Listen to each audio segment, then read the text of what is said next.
ಬಳ್ಳಾರಿ ರಕ್ತ ರಾಜಕೀಯ ಭಾಗ ಇದಕ್ಕೆ ಸ್ವಾಗತ. ನಾನು ಜಗದೀಶ್ ಹೊನಗೋಡು. ಅವನ್ ಕೊಂದ ಇವನಲ್ಲ ಅವನಲ್ಲ ಮತ್ತೊಬ್ನು ಇಂಥ ಮಾತನ್ನ ಬಹಳ ದಿನದಿಂದ ಕೇಳ್ಕೊಂಡು ಬರ್ತಾ ಇದ್ವಿ. ಈಗಾಗಲೇ ಘಟನೆ ನಡೆದು 7 ದಿನಗಳು ಪೂರೈಸಿದವೆ. 7 ದಿನಗಳಾದರೂ ಕೂಡ ಒಂದು ತಾರ್ಕಿಕ ಅಂತ್ಯವನ್ನ ತಲುಪಿರಲಿಲ್ಲ ಪ್ರಕರಣ. ಇವನ ಮೇಲೆ ಅವನು ಹೇಳೋದು, ಅವನ ಮೇಲೆ ಇವನು ಹೇಳೋದು ನಡೀತಾನೇ ಇತ್ತು. ಅದು ಕೂಡ ಯಾರು ಸಣ್ಣ ಪುಟ್ಟ ಜನ ಅಲ್ಲ. ಮೈನಿಂಗ್ ಬ್ಯಾರನ್ ಅಂತಕ್ಕಂಥ ಹೇಳ್ತಕ್ಕಂಥವ್ರು ಒಬ್ರು, ಇನ್ನೊಬ್ರು ಈ ಗ್ರನೈಟ್ ಮಾಫಿಯಾದಿಂದ ಬೆಳೆದು ಬಂದು ಆ ನಂತರ MLA ಆದವರು ನಾರಾ ಭರತ್ ರೆಡ್ಡಿ ವರ್ಸಸ್ ಗಾಲಿ ಜನಾರ್ದನ್ ರೆಡ್ಡಿ. ಏನು ಘಟನೆ ಆಗಿದ್ದೇ ತಡ, ಮಾತಾಡಿದ್ದು ತಕ್ಷಣ ಅರೆಸ್ಟ್ ಮಾಡಬೇಕು, ಜನಾರ್ದನ್ ರೆಡ್ಡಿನೇ ಅರೆಸ್ಟ್ ಮಾಡಬೇಕು ಅಂತ ಅಬ್ಬರಿಸಿದ್ರು, ಬೊಬ್ಬಿರಿದ್ರು ನಾಯಕರು. ಆದರೆ ಘಟನೆಯ ಸತ್ಯಾಸತ್ಯತೆ ಈಗ ಗೊತ್ತಾಗಿದೆ. ಪೊಲೀಸರಿಗೆ ಈ ಅನುಮಾನ ಮೊದಲೇನೇ ಇತ್ತು. ಪೊಲೀಸರು ಬಹಳ ಸ್ಪಷ್ಟವಾಗಿದ್ರು. ಪೊಲೀಸ್ ಗುಂಡಿನಿಂದ ಕಾರ್ಯಕರ್ತ ರಾಜಶೇಖರ್ ಸತ್ತಿಲ್ಲ ಅನ್ನೋದನ್ನ ಸ್ಪಷ್ಟಪಡಿಸ್ಬಿಟ್ಟಿದ್ರು. ಪೊಲೀಸ್ನ ಎಲ್ಲ ಮೂಲಗಳು ಇದನ್ನೇ ಹೇಳ್ತಾ ಇದ್ವು. ಪೊಲೀಸ್ ಗುಂಡು ಗಾಳಿಯಲ್ಲಿ ಹಾರಿದೆ, ಅದರಿಂದ ಯಾವುದೇ ಸಮಸ್ಯೆ ಆಗಿಲ್ಲ ಅನ್ನೋದು ಮೊದಲ ದಿನವೇ ಸ್ಪಷ್ಟ ಆಗಿತ್ತು. ಅದಾದ ನಂತರ ಎರಡೂ ಗುಂಪಿನ ನಾಯಕರು ಕೂಡ ಅವ್ರು ಹೊಡೆದ್ರು ಅಂತ ಇವರು ಹೊಡೆದ್ರು ಅಂತ ಅವರು, ಇಬ್ಬರ ಮೇಲೂ, ಎರಡೂ ಕಡೆಯ ಗುಂಪುಗಳ ಮೇಲೇನು ಆರೋಪಗಳ ಸುರಿಮಳೆ. ಅಷ್ಟು ಸಾಲದು ಅನ್ನುವಂತೆ ನಮ್ಮ ರಾಜ್ಯದ ಇಬ್ಬರು ಮಹಾನಾಯಕರು ಕೂಡ ಎರಡೂ ನಾಯಕರ ಪರವಾಗಿ ನಿಂತುಬಿಟ್ಟಿದ್ರು. HD ಕುಮಾರಸ್ವಾಮಿ ಅವರು ಇತ್ತ ಜನಾರ್ದನ್ ರೆಡ್ಡಿ ಕಡೆ, ರಾಜ್ಯದ DCM DK ಶಿವಕುಮಾರ್ ಅವರು ನಾರಾ ಭರತ್ ರೆಡ್ಡಿ ಅವ್ರ ಕಡೆ ನಿಂತು ಬಿಟ್ಟಿದ್ರು. ಸೊ ಅದೆಲ್ಲ ರಾಜಕೀಯ ಬೇರೆ ಆ್ಯಂಗಲ್ ಪಡ್ಕೊಳ್ತು ಬಿಡಿ, ಬೇರೆ ಬೇರೆ ಸ್ವರೂಪವನ್ನೇ ಪಡ್ಕೊಳ್ತು. ಆದರೆ ಈಗ ನಿಮ್ಮಲ್ಲೊಂದು ಪ್ರಶ್ನೆ ಇತ್ತಲ್ಲ ವೀಕ್ಷಕರಲ್ಲಿ, ಎರಡು ಗುಂಪಲ್ಲಿ ಇದೇ ರಾಜಶೇಖರ್ನನ್ನ ಯಾರು ಕೊಂದಿದ್ರು ಅನ್ನೋ ಪ್ರಶ್ನೆ ಇತ್ತಲ್ಲ, ಅದಕ್ಕೆ ಈಗ ಉತ್ತರ ಸಿಕ್ಕಿದೆ. ಪೊಲೀಸ್ ಇಲಾಖೆ ಅದನ್ನು ಸ್ಪಷ್ಟಪಡಿಸಿದೆ. ಜಿಲ್ಲೆಯ ಉಸ್ತುವಾರಿ ಸಚಿವರು ಈಗ ಅದನ್ನು ಸ್ಪಷ್ಟಪಡಿಸ್ತಾ ಇದ್ದಾರೆ. ಇದೇ ಜಮೀರ್ ಅಹಮದ್ ಖಾನ್ ಅವರು ಕಾಂಗ್ರೆಸ್ನ ಬಹಳ ಪ್ರಭಾವಿ ಮತ್ತು ಪ್ರಮುಖ ನಾಯಕ. ಬಳ್ಳಾರಿ ಜಿಲ್ಲೆಯ ಉಸ್ತುವಾರಿ ಸಿಕ್ಕಿದೆ ಇವರಿಗೆ. ನಾಗೇಂದ್ರ ಅವರು ಅನಿವಾರ್ಯ ಕಾರಣದಿಂದ ಉಸ್ತುವಾರಿಯಿಂದ ಅಥವಾ ಸಚಿವ ಸ್ಥಾನವನ್ನು ಕಳ್ಕೊಂಡ ಮೇಲೆ ಆ ಖಾತೆಯನ್ನು ಜಮೀರ್ ಅಹಮದ್ ಖಾನ್ ಅವರು ಕೊಟ್ಟಿದ್ದಾರೆ. ಜಮೀರ್ ಅಹಮದ್ ಖಾನ್ ಮೊದಲ ದಿನ ಒಂದಿಷ್ಟು ಮಾತಾಡಿದ್ರು, ಗೊತ್ತಿದೆ ನಿಮ್ಗದು. ಪಕ್ಕದಲ್ಲಿ ಒಂದು ಸೈಡಲ್ಲಿ ನಾರಾ ಭರತ್ ರೆಡ್ಡಿ, ಇನ್ನೊಂದು ಸೈಡಲ್ಲಿ ವಾಲ್ಮೀಕಿ ನಾಯಕ, ಇದೇ ಮಾಜಿ ಮಂತ್ರಿ ನಾಗೇಂದ್ರ ಅವರಿದ್ರು ಅವ್ರ ಜೊತೆ. ಸೊ ಇಬ್ಬರು ನಾಯಕರನ್ನು ಕೂರಿಸ್ಕೊಂಡು ಮಾತಾಡಿದ್ರು, ಪತ್ರಿಕಾಗೋಷ್ಠಿಯನ್ನು ನಡೆಸಿದ್ರು. ಒಂದು ಸಂದರ್ಭದಲ್ಲಿ ರೆಡ್ಡಿಗಳ ಮೇಲೆ ಹರಿಹಾಯುವಂಥ ಪ್ರಯತ್ನ ಇದೆಲ್ಲ ಆಯಿತು. ಇದಕ್ಕಿಂತ ಮೊದಲೇ ಘಟನೆ ನಡೆದ ತಕ್ಷಣ ಕೇವಲ 1-2 ಗಂಟೆಯಲ್ಲಿ ಭರತ್ ರೆಡ್ಡಿ ಅವರು ಅಬ್ಬರಿಸಿದ್ರು. ನಾರಾ ಭರತ್ ರೆಡ್ಡಿ ಅವರು ಗಾಲಿ ಜನಾರ್ದನ್ ರೆಡ್ಡಿನೇ ಈ ಪ್ರಕರಣವನ್ನು ಮಾಡಿಸಿದ್ದಾರೆ, ಅವ್ರನ್ನ ತಕ್ಷಣ ಅರೆಸ್ಟ್ ಮಾಡಬೇಕು ಅಂತ ಅವ್ರ ಮನೆ ಮುಂದೆ ಧರಣಿ ಕೂತ್ಬಿಟ್ಟಿದ್ರು.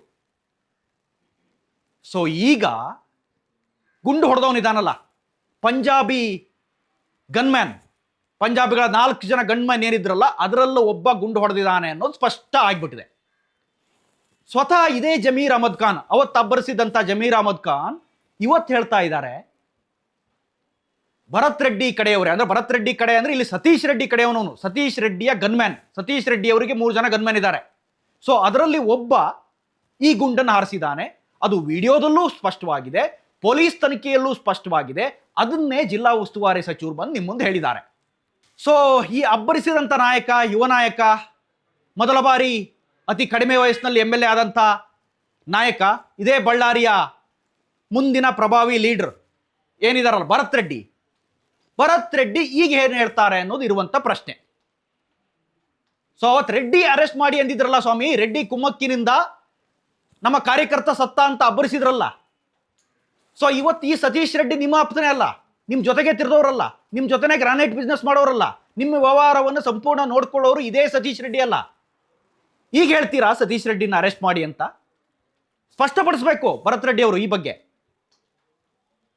ಮೊದಲ ದಿನ ರೆಡ್ಡಿ ಕುಮ್ಮಕ್ಕಿನಿಂದ ಆಯ್ತು, ರೆಡ್ಡಿಯನ್ನ ಅರೆಸ್ಟ್ ಮಾಡಬೇಕು ಅಂತ ನೀವು ಬೆನ್ನತ್ತಿದ್ರಲ್ಲಪ್ಪ. ಈಗ ನಿಮ್ಮದೇ ಪಾರ್ಟಿಯ, ನಿಮ್ಮದೇ ನಾಯಕನ ಗನ್ಮ್ಯಾನ್ನಿಂದ ಶೂಟ್ ಆಗಿದೆ ಅನ್ನೋ ಸ್ಪಷ್ಟಪಡಿಸಿದ್ದಾರೆ ಪೊಲೀಸರು. ಸೊ ಒಂದು ಹಂತಕ್ಕೆ ಇದಕ್ಕೆ ನೀವು ಕಾರಣ ಅನ್ನೋದನ್ನು ಜನ ಹೇಳ್ತಾ ಇದ್ದಾರೆ. ಸತ್ತ ಅಂತ ಸುಮ್ಮನೆ ಬಿಡ್ತಿರೋ ಅಥವಾ ನಿಮ್ಮದೇ ನಾಯಕನ ಮೇಲೆ ನೀವು ಕ್ರಮ ಕೈಗೊಳ್ತೀರೋ ಅನ್ನೋದು ಈಗ ಜನ ಎತ್ತಿರುವಂತ ಪ್ರಶ್ನೆ. ಕೇವಲ ಬಳ್ಳಾರಿ ಜನ ಅಲ್ಲ, ಇಡೀ ರಾಜ್ಯದ ಜನರಿಗೂ ಕೂಡ ಇರೋದು ಇದೇ ಪ್ರಶ್ನೆ. ಪ್ರೈವೇಟ್ ಗನ್ಮೆನ್ನ ಇಟ್ಕೊಂಡು ಅವನಿಂದ ಶೂಟ್ ಮಾಡಿಸ್ತೀರಿ ಅಂತ ಆದರೆ, ಅವನ ಶೂಟ್ ಮಾಡಿದಂಥ ಬುಲೆಟ್ ಅಥವಾ ವ್ಯಾಡ್ ಈ ವ್ಯಕ್ತಿ ಹೃದಯದಲ್ಲಿ ಪತ್ತೆಯಾಗಿದೆ. 2 ವ್ಯಾಡ್ಗಳಿದ್ವು, ಅದು ಕೂಡ ನೇರವಾಗಿ ಎದೆ ಭಾಗಕ್ಕೆ ಹೊಡೆದಿದ್ದೀರಿ, ಕೈ ಕಾಲಿಗೆ ಶೂಟ್ ಆಗಿಲ್ಲ. ಇಂಥ ಸಂದರ್ಭದಲ್ಲಿ ಗನ್ಮ್ಯಾನ್ ಮೇಲೆ ಏನು ಕ್ರಮ ಆಗುತ್ತೆ? ಗನ್ಮ್ಯಾನ್ ಮಾತ್ರ ಅಲ್ಲ, ಇಲ್ಲಿ ಮ್ಯಾನನ್ನ ಇಟ್ಕೊಂಡವನ ಮೇಲೂ ಕ್ರಮ ಆಗಬೇಕು. ಅವರೇನು ಸರ್ಕಾರಿ ಗನ್ಮ್ಯಾನ್ ಅಲ್ಲ. ಸರ್ಕಾರಿ ಗನ್ಮ್ಯಾನ್ಗೂ ಕೂಡ ಹೊಡೆಯೋದಕ್ಕೆ ಅವಕಾಶ ಇಲ್ಲ. ಕಾನೂನಿನ ಎಲ್ಲ ಚೌಕಟ್ಟನ್ನ ನಿಯಮವನ್ನು ಪಾಲಿಸಬೇಕು. ಆರ್ಟಿಕಲ್ 89 115ವರೆಗೂ ಇದರಲ್ಲಿ ಕೆಲವು ಉಲ್ಲೇಖಗಳಿದಾವೆ. ಹೊಡೆಯೋದಾದ್ರೆ ಯಾವ್ಯಾವ ನಿಯಮಗಳನ್ನು ಪಾಲಿಸಬೇಕು ಅನ್ನೋದು ಅದರಲ್ಲಿ ಆರ್ಟಿಕಲ್ ಅಲ್ಲಿ ಬಹಳ ಸ್ಪಷ್ಟವಾಗಿದೆ. ನಾನು ಮೊದಲೇ ಹೇಳಿದ್ದೆ, ಒಂದು ಶೂಟ್ ಮಾಡಬೇಕಾದ್ರೆ ಗೌರ್ಮೆಂಟ್ ಗನ್ಮನ್ ಆದರೂ ಕೂಡ ಅಥವಾ ಪೊಲೀಸರೇ ಆದರೂ ಕೂಡ ಯಾವ ನಿಯಮವನ್ನು ಪಾಲಿಸಬೇಕು ಅನ್ನೋದ್ರ ಬಹಳ ಸ್ಪಷ್ಟವಾಗಿ ಹೇಳಿದ್ದೆ. ಮೊದಲು ಮೈಕ್ ಹಾಕೊಂಡು ಘೋಷಣೆ ಮಾಡಬೇಕು, ಆಮೇಲೆ ಲಾಠಿ ಚಾರ್ಜ್ ಮಾಡಬೇಕು, ಲಾಠಿ ಚಾರ್ಜ್ಗೂ ಬಗ್ಲಿಲ್ಲ ಅಂದ್ರೆ ಟಿಯರ್ ಗ್ಯಾಸ್ ಸಿಡಿಸಬೇಕು, ಅಶ್ರವಾಯು ಪ್ರದರ್ಶನ ಮಾಡಬೇಕು. ಅದಾದ ನಂತರ ಕೊನೆಯದಾಗಿ ಲಾಸ್ಟ್ ಇನ್ನೇನು ಸಾಧ್ಯವೇ ಇಲ್ಲಪ್ಪ, ನಮ್ಮಲ್ಲಿ ಅಟ್ಯಾಕ್ ಮಾಡ್ತಾರೆ, ಇನ್ನು ಪೊಲೀಸರನ್ನೇ ಉಳಿಸಲ್ಲ ಅಂತ ಸಂದರ್ಭದಲ್ಲಿ ನೀವು ಅವ್ರ ಮೇಲೆ ಫೈರಿಂಗ್ ಮಾಡೋದು ಸಹಜ. ಫೈರಿಂಗ್ ಮಾಡಿದ್ರು ಕೂಡ ಮೊಣಕಾಲ ಕೆಳಗೆ ಮಾಡಬೇಕು, ಶಿಕ್ಷಕದಲ್ಲಿ ಹೊಡೆಯೋದಲ್ಲ. ಸೊ ಈಗ ಈ ಪ್ರೈವೇಟ್ ಗನ್ಮ್ಯಾನ್ ಎದೆಗೆ ಗುಂಡಿಟ್ಟು ಹೊಡೆದಿದ್ದಾನಲ್ಲ, ಓಕೆ, ಅವ್ರ ಮೇಲೆ FIR ಆಗಿದೆ. 2 ಪಂಜಾಬಿ ಗನ್ಮಳಿ ಈಗಾಗಲೇ ಅರೆಸ್ಟ್ ಆಗಿದ್ದಾರೆ. ಈ ಗನ್ಮನ್ ಅನ್ನ ಇಟ್ಕೊಂಡಂತ ಸತೀಶ್ ರೆಡ್ಡಿ ಈಗ ಬೆಂಗಳೂರಿನ ಆಸ್ಪತ್ರೆಯಲ್ಲಿ ಚಿಕಿತ್ಸೆ ಪಡಿತಾ ಇದ್ದಾರೆ. ತನಿಖೆಯ ಭಾಗವಾಗಿ ಪೊಲೀಸರು ಮುಂದಿನ ಕ್ರಮವನ್ನು ಕೈಗೊಳ್ತಾರೆ. ಈ ಸತೀಶ್ ರೆಡ್ಡಿಯು ಕೂಡ ಅರೆಸ್ಟ್ ಆದರೆ ಯಾವುದೇ ಅಚ್ಚರಿ ಇಲ್ಲ. ಯಾಕೆಂದ್ರೆ ಎಷ್ಟು ಗನ್ಮ್ಯಾನ್ ಇಟ್ಕೊಂಡಿದ್ದ, ಎಷ್ಟು ಗನ್ ಇದ್ವು, ಎಷ್ಟು ವ್ಯಾಡ್ಗಳ ಗನ್ನು, ಎಷ್ಟು ಬುಲೆಟ್ಗಳ ಗನ್ನು ಎಲ್ಲದೂ ಕೂಡ ತನಿಖೆ ಆಗಿದೆ. ಸುಮಾರು 4 ಗನ್ ಈಗಾಗಲೇ ಅವ್ರ ಕಡೆಯಿಂದನೂ ಪೊಲೀಸರು ಜಪ್ತಿ ಮಾಡಿದ್ದಾರೆ. ಜನಾರ್ದನ್ ರೆಡ್ಡಿ ಕಡೆಯಿಂದನೂ ಕೂಡ 4-5 ಗನ್ಗಳನ್ನ ಜಪ್ತಿ ಮಾಡಿದ್ದಾರೆ. ಸೊ ಹಂಗಂತ ಇಲ್ಲಿ ನಾವೇನು ಜನಾರ್ದನ್ ರೆಡ್ಡಿ ಅವನು ಸಮರ್ಥನೆ ಮಾಡ್ಕೊಳ್ತಾ ಇಲ್ಲ. ಅವ್ರ ಕಡೆಗೂ ಕೂಡ ಹಿಂದೆ ಗನ್ಮನ್ಗಳು ಬಹಳ ಜಬರ್ದಸ್ತಾಗಿ ಮರಿತಾ ಇದ್ರು. ಈ ಬೆಂಗಳೂರು ಅಕ್ಕಪಕ್ಕದಲ್ಲೂ ಕೂಡ ಇಂಥವ್ರು ಒಂದಿಷ್ಟು ಜನ ಇದ್ದಾರೆ. ಈಗ ಈ ರಿಯಲ್ ಎಸ್ಟೇಟ್ ಮಾಫಿಯಾಕ್ಕೆ ಹೋಗೋಂಥ ಸಂದರ್ಭದಲ್ಲಿ ಮೊದಲು ಹೋಗಿ ಇಳಿಯೋರು ಯಾರು? ಸೊ ಇವ್ರು ನೋಡಿದ್ರೇನೆ ಎಲ್ಲ ಭಯ ಪಟ್ಕೊಬೇಕು. ಹೆದ್ರು ಬಿಟ್ಟು ಯಾರ್ದಾರು ಜಮೀನು ಅಕ್ಕಪಕ್ಕ ಎಲ್ಲರೂ ಇದ್ರು ಕೊಟ್ಬಿಡ್ಬೇಕು ಇವರಿಗೆ. ಸೊ ಬಳ್ಳಾರಿಲೂ ಅದೇ ವ್ಯವಸ್ಥೆ. ಬಳ್ಳಾರಿ ಗಣಿ ದುಡ್ಡು ಅನ್ನೋದಿದೆಯಲ್ಲ, ಅದು ರಾಜ್ಯಕ್ಕೂ ವ್ಯಾಪಿಸಿತ್ತು. ಹಿಂದೆಲ್ಲ ನೋಡಿದ್ರಿ, ಸೂಪರ್ CMಗಳ ಥರ ವರ್ತಿಸ್ತಿದ್ರು. ಹೆಲಿಕಾಪ್ಟರಲ್ಲಿ ಇಲ್ಲಿಂದ ಹಾರ್ತಿದ್ರು, ಅಲ್ಲಿಂದ ಹಾರ್ತಿದ್ರು. ಪಾಪ ಯಡಿಯೂರಪ್ಪನವರು ಆ ಸಂದರ್ಭದಲ್ಲಿ ಜೈಲಿಗೆ ಕಳ್ಸೋಕ್ಕೂ ಕೂಡ ಒಂದು ಹಂತಕ್ಕೆ ಇದೇ ರೆಡ್ಡಿಗಳೇ ಕಾರಣ ಆಗಿದ್ರು. ಈಗ ಅವ್ರ ಶಕ್ತಿ ಕಡಿಮೆ ಆಗಿದೆ, ಅಗೈನ್ ಮತ್ತೆ ಕಾಂಗ್ರೆಸ್ ಬಂದಿದೆ. ಭರತ್ ರೆಡ್ಡಿ ಅವರು ಅಲ್ಲಿ ರಾಜನಂತೆ ಮೆರಿತಾ ಇದ್ದಾರೆ. ಇದೇ ಭರತ್ ರೆಡ್ಡಿ ಅವರ ಮೇಲೂ ಕೂಡ ಒಂದಿಷ್ಟು ಆರೋಪಗಳಿದಾವೀಗ. ಈ ಸತೀಶ್ ರೆಡ್ಡಿಯನ್ನ ಸಾಕಿದವರೇ ಇವರಿಬ್ರು ಬಿಸ್ನೆಸ್ ಪಾರ್ಟ್ನರ್ಗಳು. ಸೊ ಬಳ್ಳಾರಿಲಿ ಏನೇ ವ್ಯವಹಾರ ಆಗಬೇಕು ಅಂದ್ರೂ ಕೂಡ ಇವರ ಒಂದು ಮಾತಿಲ್ದೆ, ಇವರ ಒಂದು ಕೃಪಾ ಕಟಾಕ್ಷ ಇಲ್ಲದೆ ಒಂದು ಹುಲ್ಕಡ್ಡಿ ಕೂಡ ಅಲ್ಲಿ ಅಲ್ಲಾಡಲ್ಲ ಅನ್ನೋದು ಎಲ್ರಿಗೂ ಗೊತ್ತಿದೆ.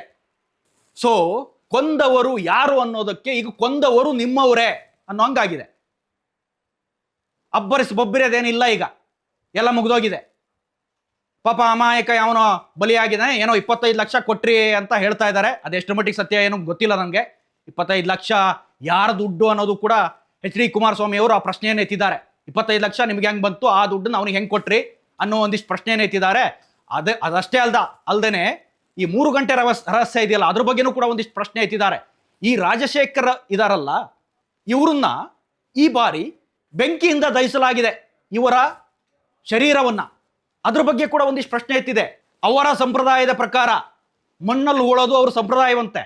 ಆದರೆ 3 ಗಂಟೆ ರಹಸ್ಯ ಏನಿದೆಯಲ್ಲ, 2 ಜನ ಬಂದು ಪೋಸ್ಟ್ ಮಾರ್ಟಮ್ ಮಾಡ್ತಾರೆ ಬಾಡಿಯನ್ನ, 2 ಜನ ಡಾಕ್ಟರ್ಗಳು. ಸೊ ಅದೇ ಪ್ರಶ್ನೆಯನ್ನು ಕುಮಾರಸ್ವಾಮಿ ಎತ್ತಿದ್ದು. 2 ಬಾರಿ ಪೋಸ್ಟ್ ಮಾರ್ಟಮ್ ಆಗಿದೆ. ಇದ್ರ ಹಿಂದೆ ಏನು ಸತ್ಯ ಇತ್ತು, ಅಡಗಿತ್ತು, ಯಾವ ಕಾರಣವನ್ನು ಮುಚ್ಚಾಕೋದಕ್ಕೋಸ್ಕರ ಈ 2 ಬಾರಿ ಪೋಸ್ಟ್ ಮಾರ್ಟಮ್ ಮಾಡಿದ್ರಿ ಅನ್ನೋ ಪ್ರಶ್ನೆಯನ್ನು ಎತ್ತಿದ್ರು. ಅದಕ್ಕೆ ಉತ್ತರ ಅನ್ನುವಂತೆ ಈಗ ಅದು ಸ್ಪಷ್ಟ ಆಗಿದೆ ಬಿಡಿ, ರೆಡ್ಡಿ ಕಡೆಯವರೇ ಮಾಡಿದ್ದು ಅನ್ನೋದನ್ನು ಸ್ವತಃ ಅವ್ರದೇ ಪಕ್ಷದ ನಾಯಕ, ಜಿಲ್ಲಾ ಉಸ್ತುವಾರಿ ಸಚಿವ, ಜಿಲ್ಲಾ ಉಸ್ತುವಾರಿ ಹೇಳಿದ್ಮೇಲೆ ಮುಗೀತು. ಯಾಕೆಂದ್ರೆ ಇಡೀ ಜಿಲ್ಲೆ ಉಸ್ತುವಾರಿ ಅವ್ರ ಕೈಲಿ ಇರುತ್ತೆ. ಏನೇನು ಆಗಬೇಕು ಅನ್ನೋ ನಿರ್ಧಾರ ಅವ್ರ ಕೈಗೊಳ್ತಾರೆ.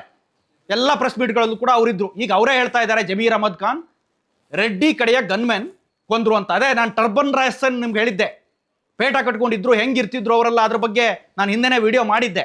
ಅದ್ರ ಬಗ್ಗೆ ಗೊತ್ತಿದೆ ನಿಮಗೆ. ಈ ಪಂಜಾಬಿ ಗನ್ಮೆನ್ಗಳು ಯಾವ ರೀತಿ ಮೆರಿತಾ ಇದ್ರು ಅನ್ನೋದು. ಇವ್ರಿಗೂ ಕೂಡ ಒಂದು ಪಾಠ ಕಲಿಸ್ಬೇಕು ಇದನ್ನ. ಯಾಕೆಂದ್ರೆ ಇವರು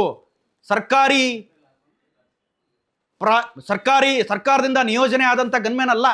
ಇವ್ರಿಗೆ ಬೇಕಾದಂಗೆ ಗನ್ಮನ್ ಇಟ್ಕೊಳ್ಳೋದು, ಯಾವನಾರು ಹೊಡೀರಿ ಅಂದ್ರೆ ಹೊಡಿಯೋದು, ಗುರಿ ಇತ್ತಾಗಿಡಿ ಅಂದ್ರೆ ಇತ್ತಾಗಿಡೋದು. ಇದೆಲ್ಲ ಆಯಿತು ನಿಮ್ಮದೇ ಪಕ್ಷದ ನಾಯಕನ, ಅದೇ ರೆಡ್ಡಿ ನಾಯಕರುಗಳಿಂದ ರಾಜಶೇಖರ್ ಕೊಲೆ ಆಗಿದೆ ಅನ್ನೋದು ಸ್ಪಷ್ಟ ಆಗ್ತಾ ಇದೆ. ಅದು ಕಾಂಗ್ರೆಸ್ ನಿಂದ ಹಾರಿದ ಗುಂಡು ಕಾಂಗ್ರೆಸ್ ಕಾರ್ಯಕರ್ತನನ್ನೇ ಬಲಿ ಪಡೀತು ಅನ್ನೋದು ಈಗ ಬಹುತೇಕ ಸ್ಪಷ್ಟ ಆಗಿದೆ. ಇದರ ನಡುವೆ SP ಅನ್ನು ಪಾಪ ಒಂದೇ ದಿವಸದಲ್ಲಿ ಅಮಾನತು ಮಾಡಿಬಿಟ್ಟಿದ್ರು ಪವನ್ ನುಜ್ಜೂರ್ ಅವ್ರನ್ನ. ಅವ್ರ ಪಾಪ ಆತ್ಮಹತ್ಯೆಗೂ ಕೂಡ ಯತ್ನ ಮಾಡಿಬಿಟ್ಟಿದ್ರು. ಇದಾದ ನಂತರ ಅಷ್ಟಕ್ಕೆ ಮುಗಿತಾ ಕೇಳಿದ್ರೆ ಇಲ್ಲ, DIG ಆಗಿದ್ರು ವರ್ತಿಕಾ ಕಟಿಯಾರ್ ಪಾಪ ಬಹಳ ಆಕ್ಟಿವ್ ಆಗಿ ಕೆಲಸ ಮಾಡ್ತಾ ಇದ್ರು, ಅವ್ರನ್ನೂ ಕೂಡ ಅಲ್ಲಿಂದ ಎತ್ತಂಗಡಿ ಮಾಡಿಬಿಟ್ಟಿದ್ದಾರೆ. ಕಾರಣ ಏನು ಕೊಟ್ಟಿದ್ದಾರೆ ಗೊತ್ತಾ ನಿಮಗೆ? ಅವರು ತಕ್ಷಣಕ್ಕೆ ಪ್ರತಿಕ್ರಿಯೆ ನೀಡಿಲ್ಲ ಅನ್ನೋದು. ತಕ್ಷಣಕ್ಕೆ ಆಕ್ಟಿವ್ ಆಗಬೇಕಿತ್ತು ಪೊಲೀಸರು, ಆಗಿದ್ರೆ ಈ ಘಟನೆ ನಡೀತಿರ್ಲಲ್ಲ ಅಂತ ಹೇಳೋದು. ಅಂದರೆ ನಮ್ಮ ಕಡೆ ರೌಡಿಗಳಿದ್ದಾರೆ ಅನ್ನೋದನ್ನ ಇವ್ರು ಹೇಳ್ತಾ ಇಲ್ಲ, ಯಾವ್ಯಾವ ರೀತಿ ಪ್ಲಾನ್ ಮಾಡಿದ್ರು ಅನ್ನೋದನ್ನ ಹೇಳ್ತಾ ಇಲ್ಲ. ಪೊಲೀಸರು ಆಕ್ಟಿವ್ ಇರಲಿಲ್ಲ, ಹಾಗಾಗಿ ಘಟನೆ ನಡೆದೋಯ್ತು, ಅಚಾತುರ್ಯ ಆಗೋಯ್ತು ಅಂತ ಹೇಳ್ತಾ ಇದ್ದಾರೆ. ಏನೇ ಇರಲಿ, ಒಂದು ಕಡೆ ಹೌದು ಪೊಲೀಸರು ಕೂಡ ಭಾಳ ಆಕ್ಟಿವ್ ಆಗಿರಬೇಕಾಗುತ್ತೆ. ಎಷ್ಟೋ ಸಂದರ್ಭದಲ್ಲಿ ಎಲ್ಲೋ ಪೊಲೀಸ್ ಸ್ಟೇಷನ್ಗೆ ಕಂಪ್ಲೇಂಟ್ ಕೊಟ್ಟಂಥ ಸಂದರ್ಭದಲ್ಲಿ ಪೊಲೀಸರು ಆಕ್ಟಿವ್ ಆಗದೇನೆ, ಅದನ್ನು ಪರಿಗಣಿಸ್ದೇನೆ, ಎಲ್ಲೋ ಕಸದ ಬುಟ್ಟಿಗೆ ಕಂಪ್ಲೇಂಟ್ ಕಾಪಿಯನ್ನು ಬಿಸಾಕಿದ್ರಿಂದನೇ ಎಷ್ಟೋ ಕೊಲೆಗಳು ನಡೆದಿದ್ದಾವೆ. ಯಾಕೆಂದರೆ ಒಂದು ಸಣ್ಣ ಘಟನೆ ಆಯಿತು ಅಂದರೂ ಕೂಡ ಪೊಲೀಸರ ಜವಾಬ್ದಾರಿ ಭಾಳ ಇದೆ. ಸಣ್ಣ ಘಟನೆಯೂ ಕೂಡ ಆ ತಕ್ಷಣದ ಟ್ರೀಟ್ಮೆಂಟ್ ಸಿಗಬೇಕು. ಟ್ರೀಟ್ಮೆಂಟ್ ಸಿಕ್ಕಿಲ್ಲ ಅಂತಂದ್ರೆ ಇಂಥ ದೊಡ್ಡ ಅಚಾತುರ್ಯ ಆಗುತ್ತೆ. ಸೊ ಈಗ ವರ್ತಿಕಾ ಕಟಿಯಾರ್ ಟ್ರಾನ್ಸ್ಫರ್ ಸದ್ಯಕ್ಕೆ. ಆ ಜಾಗಕ್ಕೆ ಇಬ್ಬರು ದಕ್ಷ ಅಧಿಕಾರಿಗಳು ಬಂದಿದ್ದಾರೆ. ಈಗ ಒಬ್ಬರು ಹರ್ಷಗುಪ್ತಾ. ಈ ಹಿಂದೆ ಹರ್ಷಗುಪ್ತಾ ಅವ್ರ ಬಗ್ಗೆ ನಿಮ್ಗೆ ಗೊತ್ತೇ ಇದೆ, ಮಂಗಳೂರು ಗೋಲಿಬಾರ್ ಆಗಿತ್ತು, CAA ಗಲಾಟೆ ಆಗಿತ್ತು, ಅಲ್ಲೂ ಕೂಡ ಇಬ್ಬರ ಮೇಲೆ ಗುಂಡಿನ ದಾಳಿ ಆಗಿತ್ತು. ಆ ಸಂದರ್ಭದಲ್ಲಿ ಇದೇ ಹರ್ಷಗುಪ್ತಾ ಮಂಗಳೂರಲ್ಲಿದ್ದರು. ಮಂಗಳೂರು ಪೊಲೀಸ್ ಕಮಿಷನರೇಟ್ ವ್ಯಾಪ್ತಿಯಲ್ಲಿ ಕಮಿಷನರ್ ಆಗಿದ್ರು. ಪೊಲೀಸ್ ಕಮಿಷನರ್, ಪೊಲೀಸ್ ಮುಖ್ಯಸ್ಥ ಆ ಒಂದು ಕಮಿಷನರೇಟ್ಗೆ. ಸೊ ಇವ್ರ ನೇಮಕ ಆಗಿದೆ. ಇವರು ತಕ್ಷಣದಲ್ಲಿ ಚಾರ್ಜ್ ತಗೊಂಡು ಸ್ಪಾಟ್ನೆಲ್ಲ ಹೋಗ್ಬಿಟ್ಟು ನೋಡ್ಬಿಟ್ಟು ಎಲ್ಲ ಒಂದು ಹಂತಕ್ಕೆ ಮಾಹಿತಿಯನ್ನು ತಗೊಂಡಿದ್ದಾರೆ. ಇನ್ನೊಂದು ಕಡೆ ಮಹಿಳಾ ಅಧಿಕಾರಿಗಳಲ್ಲಿ ಬಹಳ ದಕ್ಷ ಅನಿಸುವಂಥ ಸುಮನ್ ಡಿ ಪೆನ್ನೇಕರ್ ಬಳ್ಳಾರಿಯ SP ಆಗಿ ನೇಮಕ ಆಗಿದ್ದಾರೆ. ಸುಮನ್ ಡಿ ಪೆನ್ನೇಕರ್ ಬಗ್ಗೆನೂ ನಿಮ್ಗೆ ಒಂದೆರಡು ಮಾತಲ್ಲಿ ಹೇಳಬೇಕು ನಾನು. ಹಿಂದೆ ಈ ಕೊಡಗುನಲ್ಲಿ ಪ್ರಕೃತಿ ವಿಕೋಪ ಸಂಭವಿಸಿದಂಥ ಸಂದರ್ಭದಲ್ಲಿ ಸುಮನ್ ಡಿ ಪೆನ್ನೇಕರ್ ಯಾವ ರೀತಿ ವರ್ಕ್ ಮಾಡಿದ್ರು ಅನ್ನೋದು ನಿಮ್ಗೆ ಗೊತ್ತಿದೆ. ಸ್ವತಃ ಇಬ್ಬರು ಮಹಿಳಾ ಮಣಿಗಳಲ್ಲಿ DC ಮತ್ತು SP ಇಬ್ಬರು ಕೂಡ ಮಹಿಳೆಯರೇ ಆಗಿದ್ರು. ರಾಜ್ಯಕ್ಕೆ ಮಾದರಿ SP ಮತ್ತು DC ಅನ್ನೋ ರೀತಿ ಇವರಿಬ್ಬರು ಹೆಸರುವಾಸಿಯಾಗಿದ್ದರು. 2013ರ ಬ್ಯಾಚಿನ IPS ಅಧಿಕಾರಿ ಸುಮನ್ ಡಿ ಪೆನ್ನೇಕರ್. ಅದಾದ ನಂತರ ಕಾರವಾರ ಜಿಲ್ಲೆಯ SP ಆಗಿ ಕೂಡ ಕೆಲಸ ಮಾಡ್ತಾರೆ, ಬೆಂಗಳೂರು ಲೋಕಾಯುಕ್ತದಲ್ಲಿ ಕೆಲಸ ಮಾಡ್ತಾರೆ, ಬೆಂಗಳೂರು ACBಯಲ್ಲಿ ಕೆಲಸ ಮಾಡ್ತಾರೆ. ಪ್ರಜ್ವಲ್ ರೇವಣ್ಣ ಕೇಸ್ನ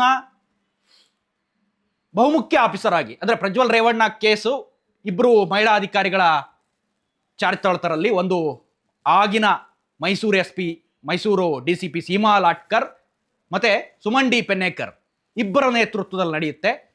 ಘಟನೆಗೆ ಒಂದು ತಾರ್ಕಿಕ ಅಂತ್ಯವನ್ನು ಕಾಣಿಸೋದ್ರಲ್ಲಿ ಈ ಇಬ್ಬರು ಅಧಿಕಾರಿಗಳು ಬಹಳ ಪ್ರಮುಖ ಪಾತ್ರವನ್ನು ವಹಿಸ್ತಾರೆ. ಇಂಥ ಲೇಡಿ ಸಿಂಗಮ್ಗೆ ಈಗ ಬಳ್ಳಾರಿಯ SP ಆಗಿ ನೇಮಕ ಆಗಿದ್ದು ಜನರಿಗೂ ಕೂಡ ಒಂದು ಕಡೆ ಹರ್ಷ ತಂದಿದೆ. ಸೊ